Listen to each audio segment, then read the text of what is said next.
तो फिल्म की शुरुआत एक दूसरी दुनिया अर्थ 828 से होती है, जिस दुनिया में लोगों की और दुनिया की हिफाजत करते हैं सुपर हीरोज फैंटास्टिक फोर की टीम। सबसे पहले हमें रीड रिचर्ड के साथ उनकी वाइफ सुई स्टॉर्म को उनकी बिल्डिंग में दिखाया जाता है, जहां उन्हें खुशखबरी मिलती है कि फाइनली कई सालों के बाद सुई स्टॉर्म प्रेग्नेंट थी। अब नेक्स्ट सीन में फैंटास्टिक फोर की टीम को एक शो में दिखाया जाता है जो स्पेशली उन्हें ऑनर देने के लिए था। इसीलिए इस शो में फैंटास्टिक फोर की कहानी बताई जा रही थी कि आखिर वो सुपर हीरोज बने कैसे और उन्होंने सुपर हीरो बनने के बाद किस किस तरह से दुनिया और उसके लोगों को बचाया। स्पेशल पावर्स मिलने से पहले ये चारों एस्ट्रोनॉट्स थे और ये सब शुरू हुआ था आज से 4 साल पहले, जब चारों एस्ट्रोनॉट किसी स्पेस मिशन के लिए जा रहे थे, क्योंकि रीड रिचर्ड ने रिसर्च करके ये पता चला था कि आउटर स्पेस में इसी दुनिया यानी अर्थ 828 जैसी और भी कई दुनिया है, जहाँ पर अर्थ 828 की तरह ही लाइफ भी है, यानी वहाँ पर भी इंसान जिंदगी गुजार रहे हैं। ऐसी ही दुनिया को ढूंढने के लिए रीड रिचर्ड के साथ बाकी तीनों भी मिशन पर निकलते हैं और इसी मिशन के दौरान स्पेस में ही उनका बहुत बुरा एक्सीडेंट हो जाता है। उनकी शिप एक कॉस्मिक स्टॉर्म से टकरा जाती है, जिसकी वजह से कि इनकी चारों लोगों की बॉडीज में कॉस्मिक रेडिएशंस आ जाती हैं। इससे ये लोग मरते तो नहीं, लेकिन इनकी कॉस्मिक रेज इनकी बॉडी के डीएनए को ही चेंज कर देती है और ये डीएनए का बदलाव उनकी बॉडी में कुछ नई पावर्स को पैदा कर देता है, जैसा कि रीड रिचर्ड को मिलती है स्ट्रेच करने की पावर। वो अपनी बॉडी को जितना भी स्ट्रेच करे उनकी कोई हड्डी या मसल नहीं टूटेगा। सुई स्टॉर्म को पावर मिलती है अपने आप को इनविजिबल करने की और साथ ही वो अपनी माइंड की पावर से किसी भी चीज को उठा भी सकती है और कहीं और भी ले जा सकती है। सुई स्टॉर्म के भाई जॉनी स्टॉर्म को मिलती है पावर प्रोजेक्शन की पावर। वो आग को पैदा कर सकते थे, उसके साथ खेल सकते थे, उसे इस्तेमाल कर सकते थे अपने फायदे और कामों के लिए, यहाँ तक कि वो आग को मैनिपुलेट भी कर सकते थे और इसे आग को बनाते हुए अक्सर वो रॉकेट की तरह हवा में भी उड़ सकते थे। और इनकी छोटे साथी बेंडी उनकी बॉडी में तो बहुत ज्यादा पावर आ जाती है, जिसकी वजह से उनकी बॉडी भी पत्थरों में बदल जाती है। इन पावर्स को मिलने के बाद जब ये लोग अर्थ पर आए तो इन्होंने अपनी पावर्स को दुनिया की और इंसानों की भलाई के लिए इस्तेमाल करना शुरू कर दिया और इसी वजह से इन चारों को न्यू सुपर हीरोज के नाम से जाना जाने लगा। इसी शो में दिखाया जाता है कि किस तरह फैंटास्टिक फोर की टीम मॉलपेन से भी एडी थी, जो उनकी दुनिया को तबाह करने के लिए आया था। और उसके बाद जब दुनिया पर रेड होस्ट ने हमला किया अपनी टीम के साथ, तब भी फैंटास्टिक फोर की टीम ने उन्हें अच्छा मजा चखाया और अपनी दुनिया से निकाल दिया। नहीं पर हमें पता चलता है कि रीड रिचर्ड दुनिया का सबसे ज़हीन इंसान भी है, जिसने मल्टीवर्स को भी डिस्कवर कर लिया है। इस शो में ये भी बताया जाता है कि फैंटास्टिक फोर की उनकी दुनिया में बहुत ज्यादा अहमियत है, यहाँ तक कि यूनाइटेड नेशंस की मीटिंग में भी फैंटास्टिक फोर को न सिर्फ बुलाया जाता है बल्कि उनकी बातें मानी भी जाती है। यूनाइटेड नेशंस की ये बात करते हुए मूवी में ये भी हिंट दिया जाता है कि अर्थ 828 के अंदर डॉक्टर डूम की भी कंट्री है, जिसके ऊपर वो राज करते हैं। यहीं पर फैंटास्टिक फोर का ये शो खत्म हो जाता है और ये चारों घर आ जाते हैं, जहाँ पर रीड रिचर्ड बाकी दोनों साथियों को ये खुशखबरी देते हैं कि जल्द ही उनके घर एक छोटा सा बेबी आने वाला है। और ये खबर सुनकर जॉनी स्टॉर्म बहुत ज्यादा खुश हो जाता है। उसकी एक्साइटमेंट इतनी ज्यादा थी कि उन्होंने आज पूरी रात पार्टी करते हुए गुजारी। खैर अब आखिर सुबह हमें दिखाया जाता है कि रीड रिचर्ड किसी चीज पर रिसर्च कर रही है और वो है टेलीपोर्टेशन, यानी वो किसी भी एक चीज को या एक इंसान को किसी भी दूसरी जगह टेलीपोर्ट करके बिना सफर किए एक जगह से दूसरी जगह पहुंचाने पर काम कर रहे थे और उनकी रिसर्च तकरीबन कंप्लीट भी होने वाली थी। अब उनकी रिसर्च को टेस्ट करने का टाइम था, जिसके लिए जॉनी स्टॉर्म उनकी मदद करने के लिए आता है और ये लोग मिलकर एक अंडे को टेलीपोर्ट करने की कोशिश करते हैं, ज्यादा दूर नहीं, बस कमरे में ही एक टेबल से दूसरे टेबल पर। और जैसे ही ये टेलीपोर्टेशन का मेथड स्टार्ट करते हैं तो एकदम से पूरे टावर की लाइट चली जाती है। अंडा तो टेलीपोर्ट हो जाता है, लेकिन इन्हें इस एक्सपेरिमेंट से ये बात पता चलती है कि टेलीपोर्टेशन के लिए इन्हें बहुत सारी एनर्जी की और बहुत सारी इलेक्ट्रिसिटी की जरूरत पड़ेगी। खैर अब इस सब को काफी महीने गुजर जाते हैं, दुनिया में भी सब जगह अमन रहता है और ऐसे फैंटास्टिक फोर भी अपने घर में अपनी लाइफ आराम से जी रहे होते हैं कि तभी एक रात दुनिया में आसमान से अजीबोगरीब चीजें आती हुई दिखाई देती है। ये मंजर इतना ज्यादा खौफनाक था कि सभी डरते हुए उसे देख रहे थे, यहाँ तक कि फैंटास्टिक फोर भी इस चीज को देखने के लिए अपने बिल्डिंग से उतर कर नीचे आ जाते हैं कि आखिर ये आसमान से आ क्या रहा है। फिर फाइनली वो चीज जमीन पे आ जाती है और सबको पता चलता है कि ये सिल्वर सल्फर है। सिल्वर सल्फर फौरन से आती है फैंटास्टिक फोर की टीम के पास और उनसे सवाल करती है कि क्या आप लोग इस दुनिया की हिफाजत करते हो। सुई स्टॉर्म हाँ में जवाब देती है। सुई स्टॉर्म अभी तक इस लड़की के बारे में नहीं जानती थी, वो कंफ्यूज थी। तब इस लड़की ने बताया कि मैं सिल्वर सल्फर हूँ और तुम्हारे पास ग्लैक्टस का एक पैगाम लेकर आई हूँ। तुम्हारी दुनिया का टाइम खत्म होने वाला है। कुछ दिन बाद ग्लैक्टस उनके प्लेनेट पर आएंगे और उनका पूरा प्लेनेट निकल लेंगे। वो बताती है कि बस मैं अर्थ 828 और उसके लोगों को ये बताने के लिए आई हूँ कि आप सबके पास थोड़ा टाइम बचा है, इसे अपने फैमिली के साथ गुजारें और अगर वो कुछ भी करना चाहते हैं तो उसे जल्दी करें, क्योंकि ये टाइम लौट कर नहीं आएगा और ये सभी लोग मारे जाएंगे। ये कहते ही सिल्वर सर्फर यहाँ से उड़ जाती है और कंफ्यूज हुआ जॉनी, जो कि ह्यूमन टॉर्च के नाम से बुझाना चाहता है, वो अपनी बॉडी को किसी रॉकेट की तरह बनाकर उसके पीछे चला जाता है। स्पेस पे पहुंचने पर वो उसका सर्फर बोर्ड भी पकड़ लेता है और यहाँ सिल्वर सर्फर उसे किसी दूसरे लैंग्वेज में कुछ कहकर तेजी से यहाँ से चली जाती है और जॉनी यानी ह्यूमन टॉर्च अर्थ पर वापस आ जाता है। फैंटास्टिक फोर की टीम अपने घर आ जाती है और इसी चीज को डिस्कस कर रही होती है जो सिल्वर सर्फर अभी कहकर क्या था। बेंग्लिन कहता है, मुझे तो सिल्वर सर्फर की बातों पर यकीन आ ही नहीं रहा, कोई इंसान या कोई भी चीज एक पूरे प्लैनेट को निकल सकती है, ये बात हजम नहीं हो रही। उसकी बात में इन लोगों को थोड़ा सा लॉजिक दिखता है और सभी थोड़ा सा टेंशन फ्री होते हैं, लेकिन तभी रीड रिचर्ड कहता है कि जो कुछ सिल्वर सर्फर ने कहा मुझे सच लग रहा है, क्योंकि मैं काफी टाइम से स्पेस पर रिसर्च भी कर रहा हूँ और स्पेस पर नजर भी रखे हुए हूँ और अब मैंने देखा है कि आउटर स्पेस में से पूरे 5 प्लैनेट्स गायब हैं और ये 5 वो प्लैनेट्स हैं जिसके बारे में वो जानता था और जिन्हें वो पहले देख रहा था। न जाने और कितने प्लैनेट्स आउटर स्पेस में से गायब हुए हों। यूटोपी टीम से कहता है कि ये 5 प्लैनेट्स जो गायब हुए हैं, मेरी रिसर्च के मुताबिक गायब होने से पहले इनको तबाह किया गया है और अब उन प्लैनेट्स की जगह कुछ भी नहीं है और उन्हें उन प्लैनेट्स की जगह पर सिल्वर सर्फर का एनर्जी लोगों पे मिलता है। इसीलिए तो रीड रिचर्ड इतनी शोरती से ये कह रहा था कि सिल्वर सर्फर जो कुछ कहकर गई है वो सच है और वो ये भी जानता था कि ग्लैक्टस नाम का सच में कोई है जो पूरे प्लैनेट्स को निगल सकता है और निगल रहा भी है। मसला बहुत बड़ा था, इनका प्लैनेट तबाह होने वाला था, ये अपने प्लैनेट को कैसे बचाते। रीड रिचर्ड कहता है इसका एक ही रास्ता है कि हम ग्लैक्टस को इस प्लैनेट पर आने से पहले ही ग्लैक्टस के पास जाकर उसे रोक दे, क्योंकि अगर ग्लैक्टस उससे पहले ही इस प्लैनेट तक पहुंच गया तो इस प्लैनेट की तबाही को कोई नहीं रोक सकेगा। इसके बाद रीड रिचर्ड अपनी रिसर्च पर लग जाता है और उसे एक और ऐसा प्लैनेट दिखता है जिसके ऊपर सिल्वर सल्फर वाला एनर्जी लोगो था और इस तरह वो ये बात समझ जाता है कि सिल्वर सल्फर और ग्लैक्टस इस टाइम उस प्लैनेट पर है और वो प्लैनेट जल्द ही तबाह होने वाला है। यहीं पर रीड रिचर्ड जॉनी से पूछते हैं कि जब तुम ऊपर स्पेस में गए थे तो सिल्वर सर्फर ने तुमसे क्या कहा था। जॉनी बताता है कि उसने किसी और लैंग्वेज में मुझसे कुछ कहा था जिसका मतलब मुझे नहीं पता। जाने से पहले वो दुनिया के लोगों को ये भी बता जाते हैं कि वो ग्लैक्टस को रोकती दी जा रही है जो उनकी प्लैनेट को खाना चाहता है और तबाह करना चाहता है। ये लोग अपनी स्पेसशिप से सबसे पहले आउटर स्पेस के अंदर आते हैं और फिर वहाँ पर एक लोकेशन सेट करते हैं और लोकेशन सेट करने के बाद वर्म होल की मदद से ये लोग लाइट की स्पीड के साथ उस प्लैनेट पर पहुंच जाते हैं जहां पर सिल्वर सल्फर थी। ये लोग जब उस प्लैनेट पर पहुंचते हैं तो देखते हैं कि वो प्लैनेट तबाह हो रहा था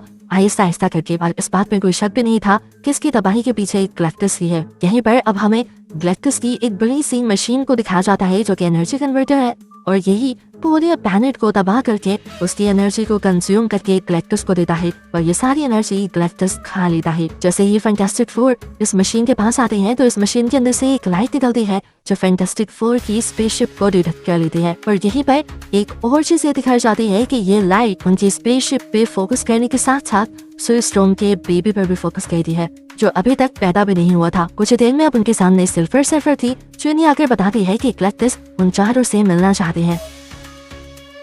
ये लोग उसकी बात मानते हुए उसके पीछे चले जाते हैं और जाकर हैरान हो जाती हैं क्योंकि इतना बड़ा कोई भी पहले उन्होंने नहीं देखा था जितना बड़ा ग्लैक्टस था। अब ग्लैक्टस उन चारों से मिलता है और उन्हें अपना इंट्रोडक्शन देने लगता है। वो बताता है कि अब वो सालों पहले मैं भी तुम लोगों जैसे ही था। वो बताता है कि वो भी स्पेस में रिसर्च किया करता था और फिर उसके साथ भी स्पेस में ही एक हादसा हुआ जिसके बाद से वो इस तरह का बन गया और उस टाइम शुरू हुई उसकी ऐसी भूख जो कभी नहीं मिटी, जिस भूख को खत्म करने के लिए उसे बड़े बड़े प्लैनेट्स तक को खाना पड़ता है। ये बताने के बाद वो इन चारों से पूछता है कि तुम लोग यहाँ पर क्यों आए हो, तो ये बताते हैं कि आने वाले टाइम में तुम हमारे प्लैनेट को भी खाने वाले हो और ये चारों उससे अपने प्लैनेट को बचाने के लिए आए थे। उनकी बात सुनकर ग्लैक्टस उससे कहता है कि तुम लोग चाहकर भी अपने प्लैनेट को मुझसे नहीं बचा सकते क्योंकि तुम चारों के अंदर वो ताकत नहीं है जो मुझे रोक सके। लेकिन हाँ, वो रीड रिचर्ड से कहता है कि ये पावर तुम्हारे बेटे में जरूर है, वो बच्चा जो अभी पैदा भी नहीं हुआ। ग्लैक्टस उन्हें बताता है कि वो बच्चा तुम्हारी तरह नहीं है, वो बच्चा बहुत ज्यादा पावरफुल है और साथ ही वो मेरी तरह भूखा भी है, बहुत ज्यादा भूखा। और तुम्हारे बेटे के अंदर वो सारी काबिलियत है कि वो आगे मेरा तख्त संभाल सकता है और तुम्हारे ही बेटी के अंदर वो ताकतें भी हैं जिनका इस्तेमाल करते हुए वो मेरी इस भूख को हमेशा के लिए खत्म भी कर सकता है और मुझे छुटकारा दिलवा सकता है इस कभी ना मरने वाली भूख से। कैक्टस अब उन चारों से कहता है मैं तुमसे एक डील करना चाहता हूँ। तुम चाहते हो कि मैं तुम्हारे प्लैनेट को नुकसान न पहुंचाऊं तो ठीक है, मैं तुम्हारे प्लेनेट को नुकसान नहीं पहुंचाऊंगा, इसके बदले मुझे तुम्हारा बच्चा चाहिए। ये बात सुनकर वो चारों हैरान हो जाते हैं और रीड रिचर्ड तो इस सोच में पड़ जाता है कि आखिर क्या है उनके बेटे में ऐसा जो गैलेक्टस उसकी इतनी तारीफें कर रहा है। यहाँ तक कि वो उस बच्चे के बदले में उनकी पूरी दुनिया को भी बख्श रहा है। सौदा शायद बुरा नहीं था, लेकिन कोई भी अपना बेटा किसी को क्यों देता। रीड रिचर्ड और सुई स्ट्रॉम अपना बच्चा गैलेक्टस को देने से इनकार कर देते हैं। उनका इनकार सुनकर गैलेक्टस को गुस्सा आ जाता है और वो अपनी पावर्स का इस्तेमाल करते हुए सुई स्ट्रॉम को अपनी तरफ खींचने लग जाता है। ये देखकर जॉनी स्ट्रॉम फौरन लाइट में बदल जाता है और अपनी बहन को बचाने जाता है। इसी सब के दौरान यहाँ पर उसे लड़ने के लिए सिल्वर सर्फर भी आ जाते हैं और वो सिल्वर सर्फर से बहुत अच्छे से लड़ता है और उसे रोकता भी है। और इस दौरान टीम के बाकी मेंबर्स जल्दी से अपनी स्पेसशिप में चले जाते हैं और आखिर सिल्वर सर्फर को हराने के बाद जॉनी भी अपनी स्पेसशिप में आ जाता है और ये चारों अपनी दुनिया में लाइट की स्पीड से वापस आने लगते हैं। और इस दौरान हम देखते हैं कि सिल्वर सर्फर भी लाइट की स्पीड से ही इनका पीछा कर रही थी। ये देखते हुए रीड समझ आता है कि सिल्वर सर्फर ऐसे तो उसका पीछा नहीं छोड़ने वाली। वो फैसला कहता है कि वो सिल्वर सर्फर को ब्लैक होल में फंसा देगा। ऐसा करने के लिए वो वेंड्रिम से कहता है कि वो स्पेसशिप को पास के ब्लैक होल में ले जाए। वेंड्रिम यहाँ पर एक नए बनने वाले ब्लैक होल के पास उनके स्पेसशिप को ले आता है। उनका पीछा करते हुए सिल्वर सर्फर भी यहाँ जाते हैं, जिसके बाद बड़ी ही होशियारी से रीड रिचर्ड अपने स्पेसशिप को ऊपर की तरफ खींच लेता है और वो ब्लैक होल सिल्वर सर्फर को अपने अंदर खींच लेता है और इस यहाँ वहीं पर सिल्वर सर्फर कैद हो जाती है। रीड रिचर्ड अपनी टीम को बताता है कि सिल्वर सर्फर को यहाँ से निकलने में लगभग 1 महीना तो लग ही जाएगा और 1 महीने तक अब इनका प्लेनेट सेफ है और इन्हें अपने प्लेनेट को बचाने के लिए थोड़ा और टाइम मिल चुका है। अब इसी सफर के दौरान सुई स्ट्रॉम को बहुत ज्यादा पेन होने लग जाता है और आखिर उसके पास जन्म होता है एक बेटे का, जिसका नाम वो फ्रैंकलिन रिचर्ड रखती है। फाइनली ये लोग अपनी अर्थ पर भी लैंड कर जाते हैं और उनके नीचे आते ही सारे मीडिया वाले उन्हें घेर लेते हैं। सभी लोगों को लग रहा था कि फैंटास्टिक फोर की टीम गैलेक्टस को हराई है और अब उनकी दुनिया सेफ हो चुकी है। यहाँ पर ये लोग उनसे ये तो पूछते ही नहीं कि वो गैलेक्टस से लड़े भी हैं या नहीं। पूरी दुनिया को उन पर इतना भरोसा था कि वो बस उनसे ये सवाल कर रहे थे कि आपने गैलेक्टस को हराया कैसे। हालांकि ये लोग तो अभी तक गैलेक्टस को हरा कर आए ही नहीं थे।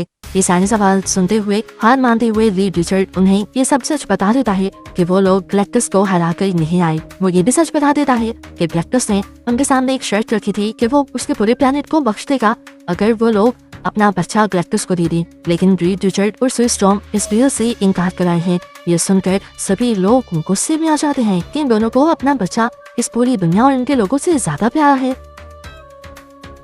सभी लोग ये बात समझ गए थे कि जल्द ही गैलेक्टस उनकी दुनिया पे आएगा और उनकी दुनिया को निगल जाएगा। सभी लोग अब गुस्सा करके रीड से पूछने लग जाते हैं कि आखिर तुमने अपना बच्चा उसे क्यों नहीं दिया? तुम्हारे बच्चे के बदले हम सब लोगों की जान बचाती। लेकिन रीड इस बात का कोई जवाब नहीं देता और फैंटास्टिक फोर की टीम को लेकर अपने घर वापस चला जाता है। सीन कट होकर दिखाया जाता है कि अब 1 महीने का टाइम तो गुजर चुका था। सिल्वर सर्फर भी ब्लैक होल की कैद से बाहर निकल आई थी और वो गैलेक्टस को जाकर बताती है कि वह उन चारों को पकड़ने में नाकाम थी। यहाँ पर गैलेक्टस उससे कहता है जो भी हो जाए तुम्हें वहाँ जाना पड़ेगा और मुझे अब उनका प्लेनेट नहीं बल्कि उनका बच्चा चाहिए, क्योंकि उसके बच्चे के अंदर बहुत ज्यादा पावर्स हैं, ऐसे पावर्स हैं जिसके बारे में कोई सोच भी नहीं सकता और वही बच्चा मुझे मेरी भूख से छुटकारा दिलवा सकता है। ये बात कहते ही गैलेक्टस और सिल्वर सर्फर अर्थ की तरफ बढ़ने लग जाते हैं और यहाँ रीड रिचर्ड को भी ये खबर मिल जाती है कि अब गैलेक्टस उनके प्लेनेट तक पहुंच रहा है। रीड रिचर्ड ये जान गया था कि दुनिया को बचाने के लिए उसके पास सिर्फ कुछ दिनों का वक्त किया है, जबकि अब पूरी दुनिया के लोग भी फैंटास्टिक फोर को बुरा भला कहने लगे हैं। सब लोग उनके पुतले बना कर चला रही हैं,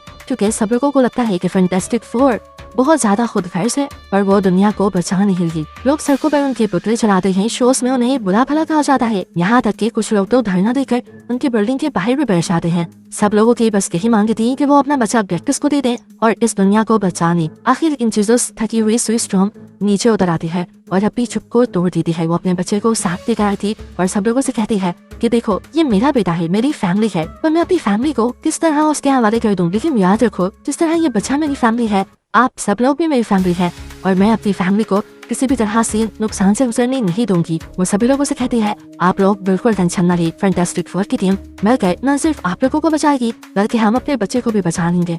और हम सभी मिलकर उस दुश्मन को यानी गैलेक्टस को हराएंगे। इस लड़ाई को हम सब लोग एक साथ एक फैमिली की तरह लड़ेंगे। सो स्ट्रॉन्ग की ये बातें सुनकर दुनिया एक और मर्तबा फैंटास्टिक फोर पर बिलीव करने लग जाती है और उनका बहुत सारा गुस्सा कम हो जाता है। इन्हीं बातों के दौरान हम दूसरी तरफ हम देखते हैं कि रीड रिचर्ड अभी भी इसी चीज पर रिसर्च कर रहा था कि गैलेक्टस को रोका कैसे जाए। उसे याद आता है कि उसने एक अंडे को टेलीपोर्ट कर लिया था सक्सेसफुली, यानी उसकी टेलीपोर्टेशन वाली टेक्नोलॉजी बिल्कुल ठीक थी। उसे आइडिया आता है कि क्यों ना वो अपनी पूरी दुनिया को ही टेलीपोर्ट कर दे, यानी अपने प्लैनेट को ही टेलीपोर्ट करके किसी ऐसे यूनिवर्स के अंदर भेज दे जहाँ पर उनका ये प्लैनेट सेफ रह सके। अब क्योंकि ये लोग अपना एड्रेस ही बदल लेंगे तो गैलेक्टस उन तक पहुँच भी नहीं पाएगा और उनकी दुनिया को तबाह भी नहीं कर पाएगा। रिड प्लान पूरी टीम को अच्छा लगता है और पूरी टीम उसका साथ देने में तैयार हो जाती है। लेकिन जैसा हमें पहले पता है कि एक अंडे को ही टेलीपोर्ट करने में पूरी बिल्डिंग की एनर्जी लगी थी, तो पूरा प्लैनेट तो टेलीपोर्ट करने में बहुत ज्यादा इलेक्ट्रिसिटी लगने वाली थी।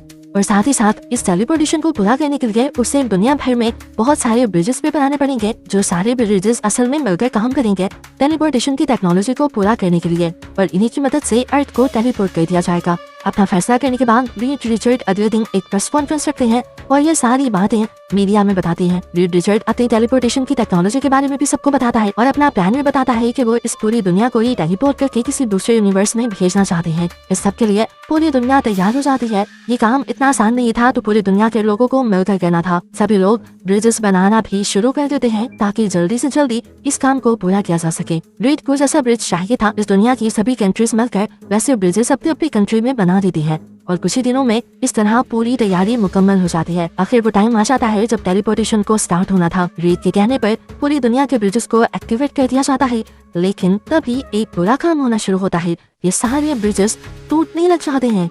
रीड रिचर्ड बहुत ज्यादा परेशान हो जाता है क्योंकि इस तरह तो उसका प्लान फेल हो रहा था। वो देखता है कि आखिर इन ब्रिजेस के टूटने की वजह क्या है और इन्हें पता चलता है कि सिल्वर सर्फर इस दुनिया में आ चुकी है और वो ही इन सारे ब्रिजेस को तोड़ रही है। क्योंकि सिल्वर सर्फर को इनका ये प्लान पता चल गया था और वो नहीं चाहती थी कि ये लोग अपने इस प्लैनेट को किसी दूसरे यूनिवर्स में शिफ्ट कर दे।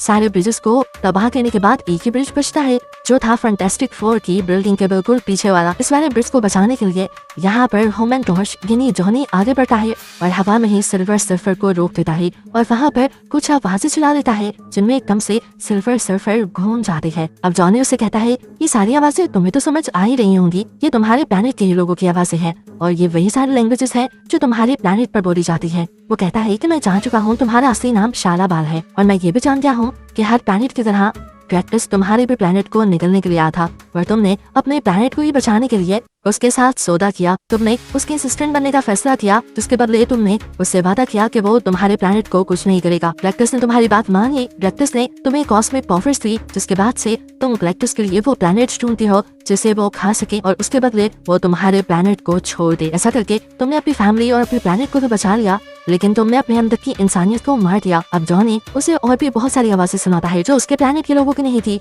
बल्कि उन प्लैनेट्स के लोगों की थी जिन प्लैनेट्स को शालाबाल ने गैलेक्टस के हाथों खत्म करवा दिया था।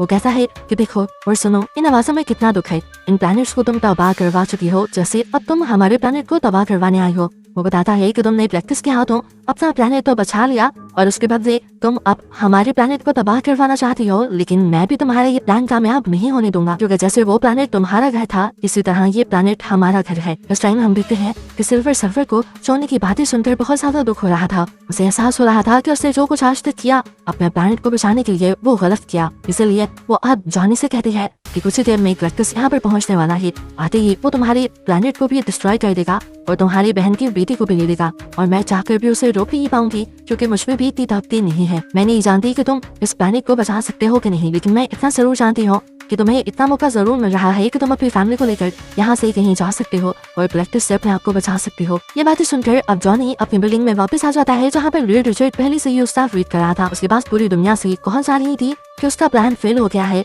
और अब क्या होगा। काफी लोग तो ये पूछ रहे थे कि दुनिया कब टेलीपोर्ट होगी। सभी लोग बहुत ज्यादा परेशान थे, प्लान फेल हो चुका था। तो अब सभी लोगों को कॉन्फ्रेंस कॉल करके कहता है कि हमें गैलेक्टस से दूर नहीं जाना, बल्कि गैलेक्टस को अपने करीब आने देना है। किसी को भी उसकी बातें समझ नहीं आ रही थी, तो वो सबको समझाता है कि अब हमें अपने प्लैनेट को नहीं बल्कि गैलेक्टस को टेलीपोर्ट करना है। वो बताता है कि प्लान चेंज करने की वजह यह है कि सारे ब्रिजेस टूट चुके हैं और अब हमारे पास इतना टाइम भी नहीं है कि हम उन ब्रिजेस को रिपेयर कर सके। सारे ब्रिजेस रिपेयर हुए बगैर ये प्लैनेट तो यहाँ से कहीं नहीं जा सकता, लेकिन हाँ गैलेक्टस जरूर जा सकता है, सिर्फ एक ब्रिज के जरिए जो अभी भी बच गया है। अब सबका ये सवाल था कि गैलेक्टस इस वाले ब्रिज तक आएगा क्यों। तो रीड उसे कहता है कि वो अपने बेटे को एक ट्रैप के तौर पर इस्तेमाल करेगा। वो अपने बेटे को उस ब्रिज के पास लेकर जाएगा और जैसे ही गैलेक्टस उसके बेटे को लेने के लिए यहाँ आएगा तो वो ब्रिज को एक्टिवेट करके उसे टेलीपोर्ट कर देगा और इस तरह गैलेक्टस टेलीपोर्ट होकर किसी दूसरे यूनिवर्स में चला जाएगा और इस तरह इनकी जान गैलेक्टस से हमेशा के लिए बच जाएगी।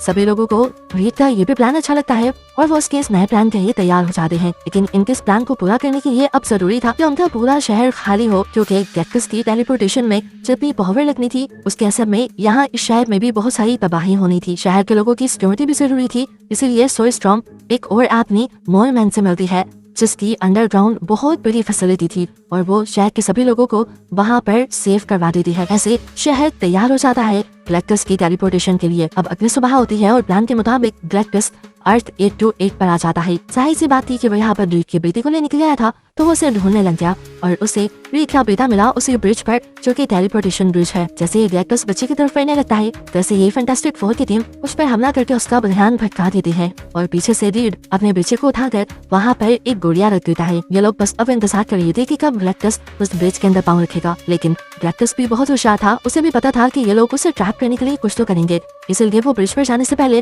दोबारा उसे स्कैन करता है और उसे पता चल जाता है कि यहाँ पर रीड का बेटा नहीं है, रीड का बेटा तो उस बिल्डिंग के अंदर है जो असल में फैंटास्टिक फोर का घर है। इसलिए वो अब ब्रिज की तरफ बढ़ने के बजाय फैंटास्टिक फोर की बिल्डिंग की तरफ बढ़ने लग जाता है और रास्ते में फैंटास्टिक फोर की पूरी टीम उसके ऊपर हमला करती है, लेकिन वो चुटकियों में इन सारे हमलों से बच भी जाता है और उनको हरा भी देता है। जिसके बाद वो बिल्डिंग में हाथ डालकर फ्रैंकलिन को निकाल लेता है और वहाँ से जाने लगता है। अब क्योंकि सो स्ट्रॉन्ग का बेटा उसके हाथ में था तो सो स्ट्रॉन्ग को बहुत ज्यादा गुस्सा आ गया और फिर अपनी सारी पावर्स का इस्तेमाल करते हुए वो गैलेक्टस को उठाकर उस ब्रिज की तरफ ले आई। धीरे हुए रीड रिचर्ड भी एक्टिव हो जाता है और सबसे पहले अपनी टेलीपोर्टेशन डिवाइस को एक्टिवेट कर देता है और फिर स्ट्रेच होते हुए अपने बेटे को भी उसके हाथ से ले लेता है। जिसके बाद हम देखते हैं कि यहाँ पर एक पोर्टल खुल जाता है जिसके अंदर गैलेक्टस टेलीपोर्ट होने लगा था। अब यहाँ पे दिखाया जाता है कि टेलीपोर्टेशन वाला पोर्टल 37 सेकंड तक खुला हुआ था और इतनी देर में गैलेक्टस उसमें से बाहर भी निकलने लगा था, यानी वापस अर्थ 828 पर आने लगा था। अब ये लोग परेशान हो जाते हैं कि ये लोग किसकी ताकत का इस्तेमाल करेंगे उसे वापस भेजने के लिए, और तभी यहाँ पर सिल्वर सर्फर एंट्री करती है और अपनी पूरी ताकत से गैलेक्टस को धक्का दे देती है। अपनी पूरी फोर्स लगाने की वजह से सिल्वर सर्फर भी उसी पोर्टल के अंदर चली जाती है और आखिर वो पोर्टल बंद हो जाता है, जिसकी वजह से गैलेक्टस के साथ साथ सिल्वर सर्फर भी किसी दूसरे यूनिवर्स में टेलीपोर्ट हो जाते हैं और इस तरह फैंटास्टिक फोर की दुनिया सेफ रह जाती है। गैलेक्टस के जाने के बाद जब सभी लोग अपनी जीत का जश्न मना रहे होते हैं तभी हमें दिखाया जाता है कि सोई स्टॉर्म बेहोश थी। अब फैंटास्टिक फोर की टीम के बाकी तीनों लोग जब उसके पास आते हैं तो ये देखकर वो टूट जाते हैं कि सोई स्टॉर्म ने गैलेक्टस को रोकने के लिए अपनी सारी ताकत का इस्तेमाल कर लिया था, जिसकी वजह से उसकी अब मौत हो गई थी। फूट फूट कर रो देता है। यहाँ पर सोई का बेटा भी उसके लिए रोने लग जाता है और तब रीड अपने बेटे को उठाकर सोई के ऊपर रख देता है ताकि वो लास्ट गुड बाय तो कह सके। और यहाँ पर एक मेडिकल वाला सीन दिखाया जाता है कि एक छोटा सा बच्चा अपनी पावर्स का इस्तेमाल करते हुए अपनी मॉम को दोबारा जिंदा कर देता है। बच्चे के ऊपर लेते ही सोई स्टॉर्म दोबारा से सांसें लेने लगती है और ये शॉकिंग सीन देखकर सभी बहुत ज्यादा खुश और हैरान हो जाते हैं। और इस वाक़ये से इन चारों को ये पता चल जाता है कि आखिर क्यों गैलेक्टस उनके बेटी के पीछे पड़ा हुआ था। आज उन्हें अंदाजा हो गया था कि उनके बेटी के अंदर बहुत ही स्पेशल पावर्स थी जिसकी वजह से गैलेक्टस उनका बेटा लेना चाहता था। खैर अब सब कुछ ठीक हो चुका था तो फैंटास्टिक फोर अपनी लाइफ आराम से जीने लगते हैं और इसी के साथ ये मूवी तो यहाँ खत्म हो जाती है, लेकिन हमें मूवी का एक मिड क्रेडिट सीन भी दिखाया जाता है। काफी साल गुजर जाते हैं और हमें दिखाया जाता है कि सोई स्टॉर्म अपने बेटे के साथ बैठी थी। वो लोग बुक रीडिंग कर रहे थे और जैसे ही सोई स्टॉर्म एक दूसरी बुक लेकर यहाँ आती है तो ये देखकर हैरान हो जाते हैं कि उसके बेटे के पास कोई आदमी बैठा हुआ था। ये कौन था ये तो नहीं दिखाया जाता, लेकिन इसके गाउन से ये अंदाजा लगाया जा सकता है कि ये डॉक्टर डूम है और ये यहाँ क्या कर रहा है। इसी मिस्ट्री के साथ ये मूवी यहाँ खत्म हो जाती है।